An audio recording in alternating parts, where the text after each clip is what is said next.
Assalamualaikum warahmatullahi wabarakatuh. Perkenalkan, nama saya Selemita Silvana Dewi dari kelas 10 IPA 5. Kali ini saya akan menjelaskan tentang teks hasil observasi. Teks laporan hasil observasi adalah suatu teks yang berfungsi untuk menjelaskan informasi suatu objek yang telah diamati.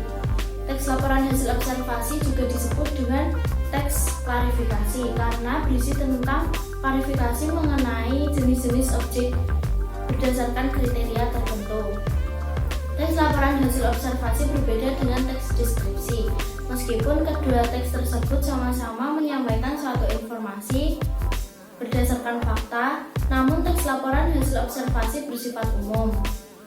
Teks laporan hasil observasi menjelaskan ciri, bentuk, atau sifat umum suatu objek berdasarkan fakta yang ada.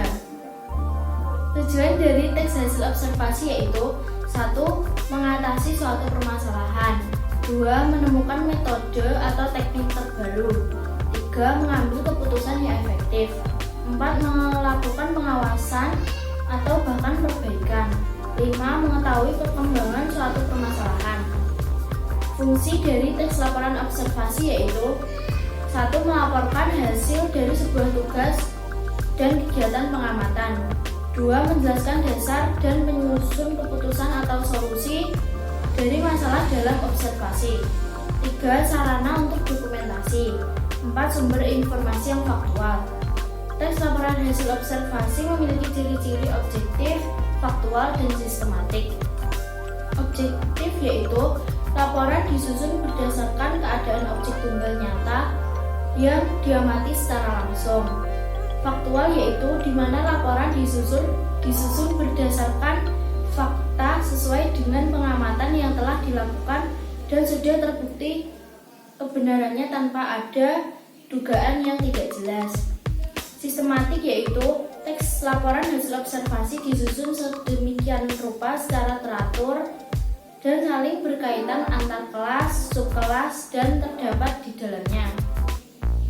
Struktur laporan hasil observasi memiliki 3 struktur utama yang menjadi satu kesatuan yaitu 1. Pernyataan umum yang mengandung keterangan umum mengenai objek yang telah diamati seperti nama latin, kelas, asal-usul atau informasi tambahan mengenai objek yang telah diamati. 2. Penjelasan atau deskripsi yang mengandung rincian tentang objek yang telah diamati. Deskripsi bisa berupa ciri fisik, makanan, habitat, manfaat, nutrisi, dan sebagainya dari objek yang telah diamati. 3. Kesimpulan yang mengandung tentang ringkasan umum objek yang dilaporkan. Bahasa yang digunakan dalam kaidah penulisannya, teks laporan hasil observasi memiliki ciri-ciri yang berbeda dengan teks lainnya. Di antaranya ialah 1. Menggunakan frasa nomina untuk mendeskripsikan objek, 2. Menggunakan kata kerja aktif alami seperti bertengger, merayap, bertelur, memangsa, dan sebagainya. 3. Menggunakan kata kerja rasional yang menjelaskan objek, ialah, merupakan, yaitu, termasuk, dan lainnya. 4. Menggunakan kata hubung yang menyatakan tambahan, perbedaan, persamaan, pertentangan, dan pilihan. 5. Menggunakan kalimat utama diikuti rincian objek. 6. Menggunakan kata ilmiah untuk menjelaskan secara teknis seperti herbivora, degeneratif, detox, mutualisme, dan lainnya.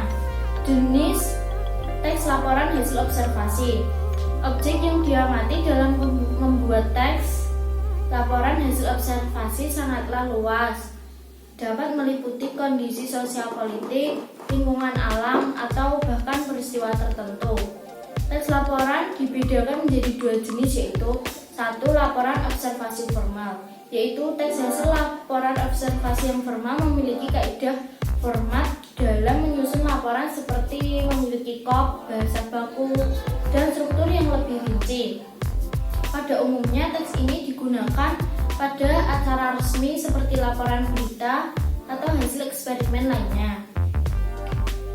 Yang kedua, laporan observasi non formal. Teks hasil laporan observasi yang non-formal ditulis dengan struktur yang lebih sederhana dan ditunjukkan agar memberi informasi dan menarik minat baca orang lain. Langkah menyusun teks laporan hasil observasi. Teks laporan hasil observasi disusun dengan menggunakan beberapa kaidah atau aturan agar informasi dari hasil observasi dapat mudah dipahami.